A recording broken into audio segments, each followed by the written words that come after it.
वो जगह हिमालय की घाटी में भारत की सीमा पर थी। उस जगह से कुछ सैनिक राष्ट्रीय ध्वज से ढका हुआ एक बड़ा सा बक्सा लेकर आ रहे थे। उस जगह देश के लिए कुछ जवान काम करते थे। उनमें से था एक वीरैया। वीरैया की 2 बेटियां थीं जिन्हें उसने 10 साल से देखा तक नहीं था। वीरैया ने छुट्टी लेने के बारे में सोचा था और कुछ दिनों के लिए अपने घर जाना चाहता था, लेकिन दुर्भाग्य से एक मुठभेड़ में उसकी मौत हो गई और वो देश के लिए शहीद हो गया। तब उसे सम्मान देने के लिए राष्ट्रीय ध्वज से ढका गया और कुछ जवान उसे लेकर उसके होम टाउन धर्मस्थला आए। वीरैया की दोनों बेटियां भारती और झांसी अपने पिता के पार्थिव शरीर के सामने बैठकर फपक फपक कर रो रही थीं। गांव के लोग उनसे सहानुभूति दिखा रहे थे, क्योंकि अब मां के साथ पिता भी नहीं रहा था। अगले दिन उन्होंने बड़ी धूमधाम से वीरैया की अंतिम यात्रा निकाली।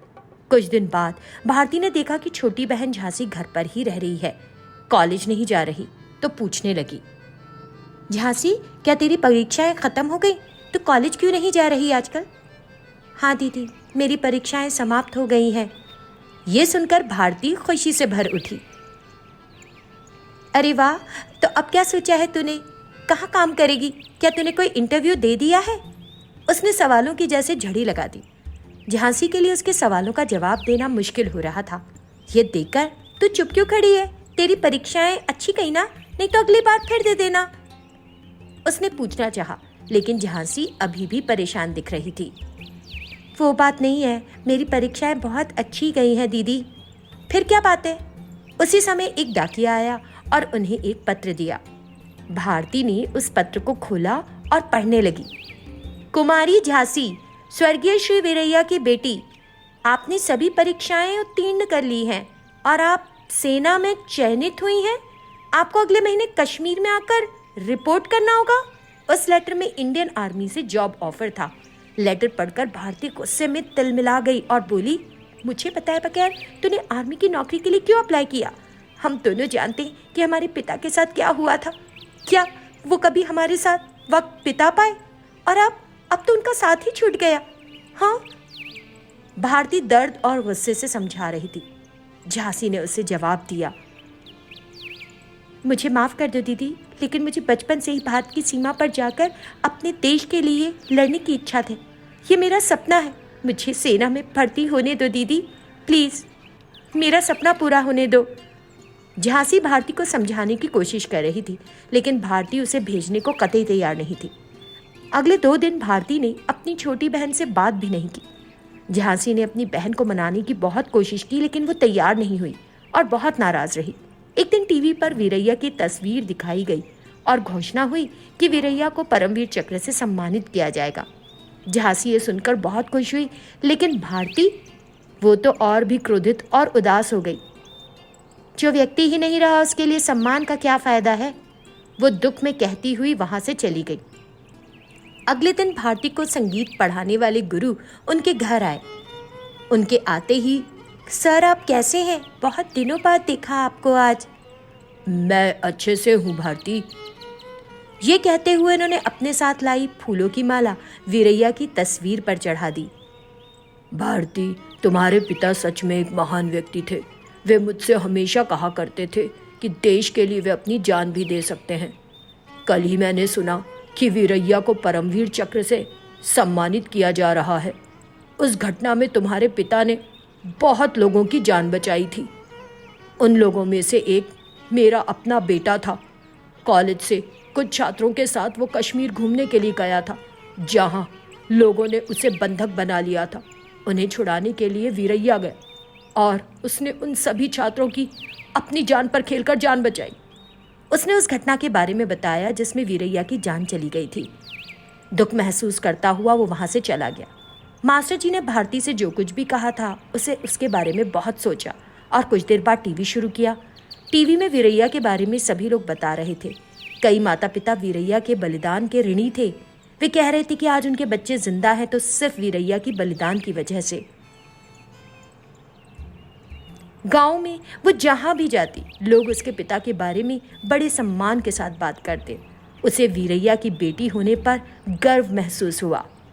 उसने घर जाकर पूछा, झांसी, अभी सेना में भर्ती होने में कितने दिन बचे हैं तेरे? भारती ने पूछा। झांसी बहुत परेशान थी। वो बोली, सिर्फ 2 दिन बाकी हैं। मैं उन्हें सूचित कर दूंगी कि मैं नौकरी ज्वाइन नहीं कर पाऊंगी। नहीं, तू ज्वाइन करेगी।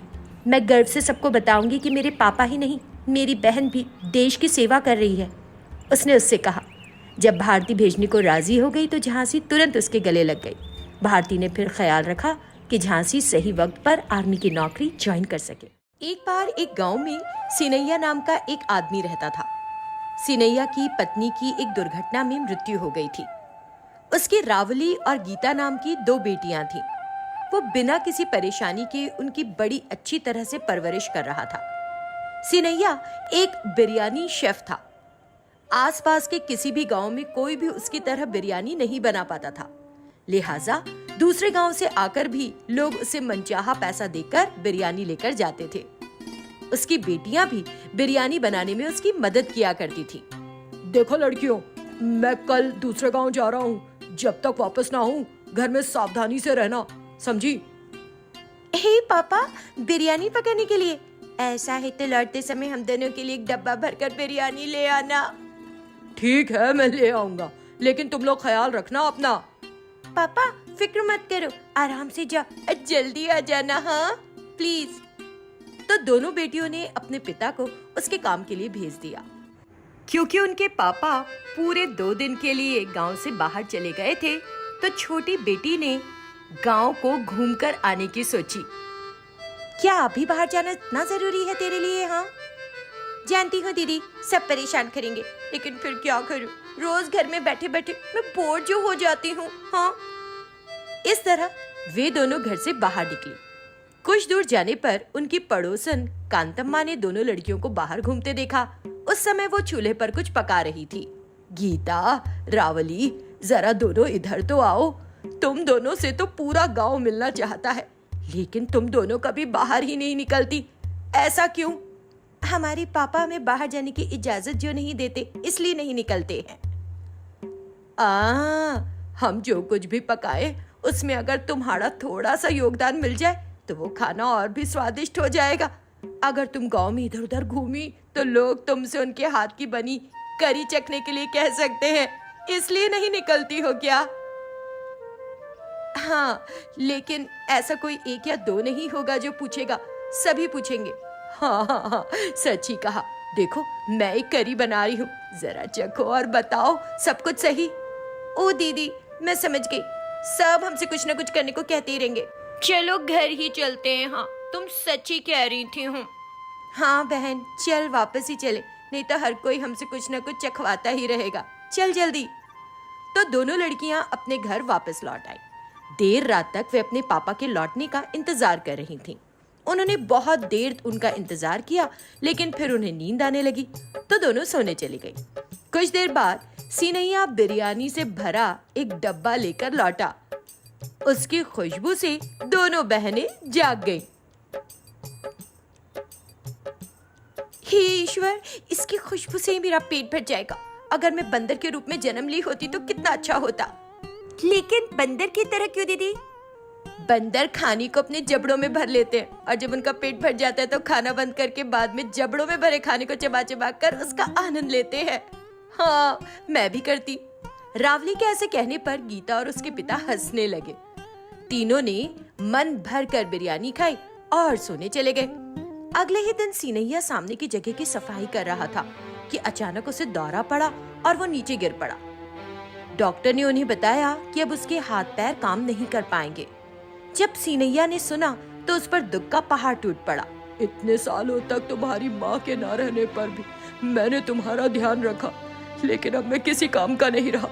तुम्हें खिला नहीं सकता, देखभाल नहीं कर सकता।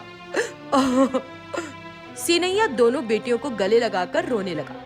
पिता के साथ साथ बेटियां भी रोने लगी। जब तीनों इस तरह दुखी हो रहे थे तो उनकी पड़ोसन कांतम्मा उनके घर आई और तीनों का मनोबल इस तरह टूटा देखकर सिनैया को सांत्वना देने लगी। सिनैया, किस्मत के आगे किसकी चली है? तुम इतना अफसोस मत करो कि तुम्हारे साथ ऐसा हुआ, और फिर तुम्हारी दोनों बेटियां भी खाना बनाने में बहुत अच्छी हैं। तुम्हारी जगह अब वो काम करेंगी। और कमाकर तुम्हारा ख्याल भी रखेंगी। हाँ, तुम दुखी मत हो, शांत हो जाओ सिनैया, शांत हो जाओ। कमाई का कुछ न कुछ रास्ता निकल ही आएगा। मैं सोचता था कि कड़ी मेहनत करके अपनी बेटियों का ख्याल रखूंगा, उन्हें कुछ नहीं करने दूंगा, लेकिन उदास मत हो पापा, इतने दिन हमने आपकी बनाई बिरयानी खाई, अब हम खुद इसे बना लेंगे। आप फिक्र मत कीजिए, आराम कीजिए पापा। हाँ पापा, हम भी ऐसे ही करेंगे और बिरयानी बनाकर बेचेंगे। तुम भी वही बनाओगे इस गांव में? अरे, आसपास के गांव में हर कोई जानता है कि तुम्हारे पापा बिरयानी शेफ हैं। अब तुमको ये दिखाना चाहिए कि तुम क्या खास बना सकती हो, और तुम में ऐसी क्या प्रतिभा है कि लोग तुम्हारे हाथ का बना खाएं। फिर हम दोनों पॉट बिरयानी बनाएंगे। बिल्कुल सही, आजकल हर कोई पॉट बिरयानी पसंद करता है और हम भी इसमें माहिर हैं। शाबाश, ये ना हुई सिनैया की बेटियों वाली बात। कल से ही तुम अपनी पॉट बिरयानी का काम शुरू करो। तो कांतम्मा के प्रोत्साहन से उन दोनों ने पॉट बिरयानी बनाना शुरू की। जब दोनों बहनों ने पॉट बिरयानी बनाकर बेचना शुरू किया तो खाने के लिए लोगों की कतार लग गई। सभी उनसे बिरयानी खरीद कर खाने लगे। उनकी बिरयानी इतनी मशहूर हो गई कि दूर दूर से लोग आते और उनके हाथ की बनी बिरयानी खा कर जाते। दोनों बहनों की पॉट बिरयानी का व्यापार बहुत आगे बढ़ गया और वो बहुत अच्छा कमाने लगी। पापा, आपने देखा, हमने ढेर सारा पैसा कमाया। इन पैसों से आपका इलाज करवाएंगे अब हम। हाँ पापा, आप फिर से एकदम सामान्य हो जाएंगे और इधर उधर चल भी सकेंगे। हाँ, मुझे नहीं पता मैंने पिछले जीवन में क्या अच्छा किया। भगवान ने मुझे इतनी अच्छी बेटियां दी। अब तो तुम्हें खुश होना चाहिए सिनैया।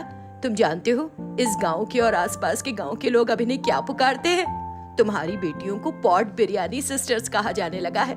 दोनों बड़ी मशहूर हो गई हैं। जब कांतम्मा ने इस तरह कहा तो रावली और गीता बड़ी खुश हुई। उन्होंने कांतम्मा का आशीर्वाद लिया और कांतम्मा को इतना अच्छा सुझाव देने के लिए धन्यवाद दिया। और फिर दोनों बहनें पॉट बिरयानी का काम करती रहीं और साथ ही अपने पिता की बड़े अच्छे से देखभाल भी की।